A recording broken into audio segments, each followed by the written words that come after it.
चुनावी साल में सियासी दलों का एक दूसरे पर हमला तेज होता जा रहा है। अब छत्तीसगढ़ के पूर्व मुख्यमंत्री रमन सिंह और भूपेश बघेल आमने सामने हैं। जगदलपुर दौरे के दौरान पूर्व मुख्यमंत्री रमन सिंह ने प्रदेश सरकार पर जमकर निशाना साधा। उन्होंने शराब, सड़क निर्माण और नक्सलवाद समेत भरोसे का सम्मेलन कराए जाने के मुद्दे पर सरकार को घेरा, जिसके बाद मुख्यमंत्री भूपेश बघेल ने रमन सिंह के बयान पर पलटवार किया। उन्होंने कहा कि भाजपा के शासनकाल में आईडी ब्लास्ट की घटनाएं होती थी, लोग डरे रहते थे। अब बस्तर में उनकी कोई पूछ परख नहीं है।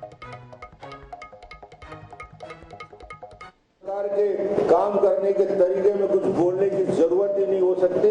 पटवारी से कलेक्टर वसूल करके पैसा दे रहे हैं, ये स्थिति पूरे छत्तीसगढ़ में है और इसलिए भरोसे का सम्मेलन बुलाया जा रहा है। प्रियंका गांधी को बुला के बड़े बड़े सम्मेलन करके सरकारी खर्चे में आडंबर किया जा रहा है। आए दिन आईडी ब्लास्ट की आवाजें पूरे देश में सुनाई पड़ती थी। ये पहचान रमन सिंह बना के रखे थे। हमने इन 4-4.5 सालों में वहाँ आदिवासियों के, परंपरागत निवासियों के लोगों के जो जल जंगल जमीन है उसका अधिकार हमने दिया, क्योंकि वो कभी करा नहीं सकते रमन सिंह जी, इसलिए उसको तमाशा लग रहा है। जबरदस्ती ढो ढो के लोग लाते थे, बंदूक की नोक में लाते थे, अब उनको तमाशा लग रहा है। रमन सिंह जी को अब कोई पूछ नहीं रहा है। बस्तर में 12 सीट गई, उपचुनाव हुए 2 उसमें भी गए। जिला पंचायत, नगर पालिका, नगर निगम सब में भारतीय जनता पार्टी वहां साफ होगी। अब उनके पास कुछ रहा नहीं। सफाई दे रही थी, क्योंकि सब कुछ होता है। तो सीएम भूपेश बघेल ने पलटवार किया। आपको बता दें कई मुद्दों पर उन्होंने बातचीत की है।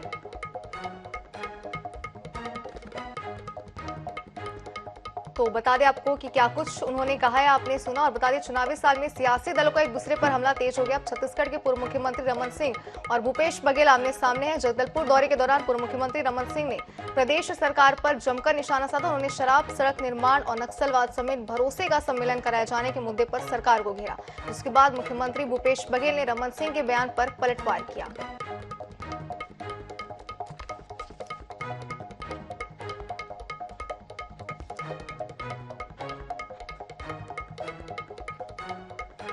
चलिए इसी खबर पर चर्चा करने के लिए वरिष्ठ नेता बीजेपी के विमल चोपड़ा हमारे साथ जुड़ गए। विमल जी, बहुत स्वागत है आपका हमारे साथ INS 24/7 में। विमल जी, जिस तरीके से वार पलटवार जो है वो आगामी चुनाव को देखते हुए जारी है और इस बार पूर्व मुख्यमंत्री रमन सिंह ने भरोसा सम्मेलन को लेकर मुख्यमंत्री भूपेश बघेल पर वार किया है, क्या कुछ इसमें कहना चाहेंगे? क्या प्रतिक्रिया है इस पर आपकी? देखिए, ऐसा है, जिस पर भरोसा न हो उसको भरोसा के लिए लोगों के बीच जाना पड़ता है और भरोसा सम्मेलन का नाम देना पड़ता है। कांग्रेस आज विश्वास के संकट से जूझ रही है। पूरे प्रदेश में कांग्रेस की सरकार के विरुद्ध माहौल है, इसलिए कांग्रेस के लोग जो है इस प्रकार के भरोसे का सम्मेलन कर रहे हैं। दूसरा, ये कांग्रेस की गुटबाजी का भी परिणाम है कि जिस प्रकार मुख्यमंत्री भूपेश बघेल को कांग्रेस के लोग चारों तरफ से घेर रहे हैं, उसके कारण वो प्रियंका गांधी, कभी राहुल गांधी, कभी सोनिया गांधी को लाने को यहाँ मजबूर है। मोहन मरकाम से उनकी खुली लड़ाई है, TS सिंहदेव से उनकी खुली लड़ाई है।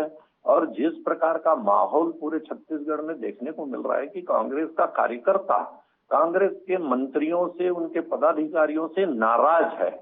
और आप देखिए कि यदि प्रियंका गांधी एक परिपक्व नेता होती तो जिस प्रकार से गुलाब की पंखुड़ियां बिछाई गई थी, उसके लिए उनको सरकार को डांटना चाहिए था कि एक राजनीतिक पार्टी जो है वो सादगी से अपना सम्मेलन करती है, उसमें ऐसी भव्यता और जहां गुलाब के फूल कई किलोमीटर तक बिछाए जाए, ये किसी भी नेता के लिए उचित नहीं है। दूसरी बात, यदि वो छत्तीसगढ़ आना चाहती है तो उनको सबसे पहले वीरमपुर जाना था, नारायणपुर जाना था, कवर्धा जाना था, लेकिन वो जा रही है जगदलपुर में और स्वागत करवा रही है और भरोसे का सम्मेलन कर रही है। जबकि वीरमपुर जैसी घटना यदि उत्तर प्रदेश में होती तो अभी वहां जो है प्रियंका गांधी, राहुल गांधी और विपक्ष के नेता पहुंच जाते। ये घटना महाराष्ट्र में होती या भाजपा शासित राज्य में होती, लेकिन कांग्रेस शासित राज्य में हुई है तो वहां जाने के बजाय वो अपने स्वागत में मस्त है। जहां सांप्रदायिक हिंसा हो रही है, जहां लोगों की मौतें हो रही है, वहां जाके उनको पहले राहत और मलहम लगाना चाहिए। लेकिन हमारे मुख्यमंत्री लखीमपुर खीरी में जाकर के तो 50-50 लाख बांटते हैं, क्योंकि वहां उनको उत्तर प्रदेश का चुनाव दिख रहा था। और जिन लोगों ने उनको मुख्यमंत्री बनाया है वहां वो 10 लाख रुपए दे रहे हैं। ये शर्म की बात है कि जिन लोगों ने उनके कलम को ये ताकत दी कि वो लखीमपुर खीरी में जाकर के 50 लाख बांट सके, वो यहाँ अपनी कलम से जिन लोगों ने ताकत दी उनको 10 लाख दे रहे हैं। ये बड़ी जो है सोचनीय बात है। और जिस प्रकार से बस्तर में धर्मांतरण हो रहा है, जिस प्रकार से बस्तर में आज तनाव है, इसलिए कांग्रेस के लिए सोचनीय स्थिति है। और कांग्रेस के लोग जो हैं इस कारण जो है इस भरोसे के सम्मेलन को कर रहे हैं कि वो धर्मांतरण को दबा सके, वहां जो भ्रष्टाचार और नक्सलवाद है उसको दबा सके, इसलिए इस प्रकार का सम्मेलन कर रहा है। ये पूर्णतः असफल सम्मेलन है। और कुल मिलाकर के देखेंगे, कांग्रेस प्रवक्ता हमारे साथ जुड़ गए। धनंजय जी, बहुत स्वागत है आपका NS24/7 में। नमस्कार जी, हाल ही में भरोसा सम्मेलन को लेकर पूर्व मुख्यमंत्री रमन सिंह ने तंज कसा है, क्या कुछ इसमें आप कहना चाहेंगे? देखिए, 15 साल में जो रमन सिंह ने छत्तीसगढ़ के साथ जो विश्वासघात किया और 9 साल से नरेंद्र मोदी जी जो विश्वासघात इस देश के साथ कर रहे हैं, इनको भरोसा सम्मेलन से पीड़ा होगी ही, क्योंकि विश्वासघात करने वाले लोग हैं, ये किसानों की हत्या करने वालों के साथ खड़े होने वाले लोग हैं, ये युवाओं की नौकरी देने के नाम से ठगने वाले लोग हैं। मुख्यमंत्री भूपेश बघेल जी की सरकार ने जो कहा सो किया है। बस्तर आज विकसित हो रहा है, बस्तर आज नक्सलवाद से मुक्त हो रहा है, बस्तर की जनता खुशहाल हो रही है, बस्तर की महिलाएं सुरक्षित है, वहां उनको काम मिल रहा है। तो ये जो नक्सलियों के सहयोगी जो भारतीय जनता पार्टी है, इसलिए सहयोगी कह रहा हूँ कि दक्षिण बस्तर के जो 4 विकास खंड जो नक्सलवाद था, रमन सरकार के दौरान वो 14 जिलों तक पहुंच गया। रमन सिंह का गृह जिला भी नक्सलवाद के चपेट में आ गया। तो ये तो नक्सलियों के पालने पोसने वाले लोग हैं, ये हत्यारों के साथ खड़े होने वाले लोग हैं। झीरम घाटी कांड जो नक्सली हत्याकांड हुआ था, उसमें हमने नेताओं को खोया है और उन षड्यंत्रकारियों के साथ भारतीय जनता पार्टी खड़ी हुई है। भारतीय जनता पार्टी उन षड्यंत्रकारियों को बचा रही है। तो जो विश्वासघात रमन सिंह किया, जो विश्वासघात नरेंद्र मोदी जी देश के साथ कर रहे हैं, इनको भरोसा नाम से चीड़ होकर, क्योंकि जनता का विश्वास और भरोसा खो चुके हैं।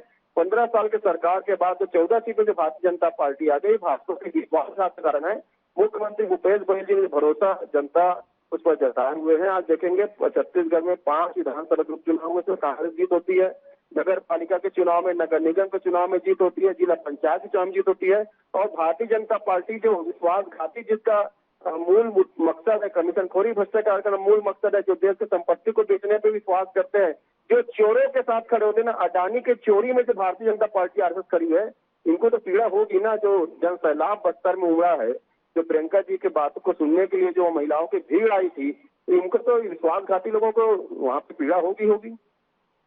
जी विमल जी, क्या कहना चाहेंगे? साथ ही एक सवाल और आपसे मैं यहाँ पे लेना चाहती हूँ। अगर मुख्यमंत्री भूपेश बघेल के पलटवार की बात करें तो उन्होंने बस्तर का जिक्र यहाँ पे किया कि जब भाजपा की सरकार थी तब बस्तर में कुछ भी नहीं था, लेकिन जैसे ही मुख्यमंत्री भूपेश बघेल यानी कांग्रेस की सरकार बनी, बस्तर को लोग अब जानने लगे हैं। क्या प्रतिक्रिया देंगे इस पर? मैं देखिए, ऐसा है, अभी नक्सलवाद की बात हो रही थी, पूरा डाटा उठा के देख लीजिए कि पूरे हिंदुस्तान में सबसे ज्यादा नक्सलवाद अभी छत्तीसगढ़ में है। और पूरे देश में अभी नक्सलवाद को आप देखेंगे तो 70% की कमी पिछले 4 सालों में आई है, लेकिन छत्तीसगढ़ में वो कमी मात्र 30% है।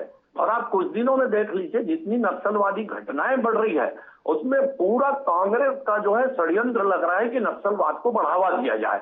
दूसरी भ्रष्टाचार की बात बोल रहे थे अभी धनंजय सिंह, कितने कांग्रेस के लोग ईडी के कारण अंदर हैं, छापे पड़े, क्यों नहीं कोर्ट से छुड़वा पा रहे हैं? इनके बड़े बड़े नेता जो हैं वो अंदर हैं। झीरम घाटी की बात कर रहे थे, 4.5 साल हो गया, आपने क्या जांच करा पाए? आप क्या जांच कर पाए? बहुत बोलते थे सबूत तो आपकी जेब में है मुख्यमंत्री के, कहां गए वो सबूत? मुख्यमंत्री जी क्या कोर्ट में उसको प्रस्तुत नहीं कर सकते थे? आप देख लीजिए जिस प्रकार से सांप्रदायिक तनाव जो है पूरे छत्तीसगढ़ में फैल रहा है, हो रहा है। कांग्रेस की सरकार कानून व्यवस्था को लेकर के असफल है। कहीं कांग्रेस के विधायक रेत की चोरी कर रहे हैं, कहीं झापड़ मार रहे हैं, कहीं शराब बेचवा रहे हैं, कहीं जो है जाकर के 1-1 हजार 1.5 हजार पुलिस जिस वीरम गांव में है वहां आगजनी हो जाती है, मर्डर हो जाते हैं। जहां आईजी, कलेक्टर, एसपी कैंप कर रहे हैं वहां मर्डर हो जा रहा है। तो क्या स्थिति बनेगी छत्तीसगढ़ की? आप भ्रष्टाचार, आप 4.5 साल में एक भारतीय जनता पार्टी के आदमी को तो कोर्ट में खड़ा कर पाए क्या? आप कहेंगे कि कोर्ट में जाकर के स्टे ले लेते हैं, यानी इनका कहना यह है कि आप कोर्ट भी मत जाइए, हम जो कहते हैं वो करिए, हम कह रहे हैं वैसा करिए।